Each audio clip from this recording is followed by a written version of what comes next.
You have your vows. You and Tarek have your own vows. I'm not fully finished with them yet. It's like, how do you put all, like, how you feel about someone on a piece of paper? Mine's really pretty, but when I read it, I'm like, is it sentimental enough? Oh, it'll be beautiful. It's so cute how our families get along. Yeah, your dad and my dad, I saw them talking earlier, Oh my God. and chit-chatting. My dad loves your dad. Yeah.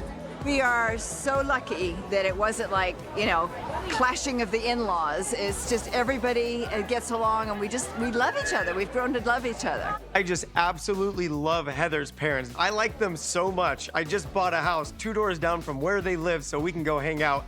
And I bought a lot 3 doors down from where they live so I can build a house so I can bring my family. You ready, Dad? I've been waiting for this my whole I life. have a long gait. I gotta practice? Yeah? All right, come on, practice, you two. Come on, I How want to see fast it. are we gonna walk? I think I'm on this side. All right. But I'm over here. You're walking that way. Oh, that's cute. I feel like the wine tasting was the kickoff to the whole weekend. We've been really, really stressed out. Planning for the wedding has been a ton of work. I mean, you're trying to throw a party for hundreds of people. But the wine tasting's so much fun. The wine was so good. Like you said, it was a perfect kickoff to the weekend. It was.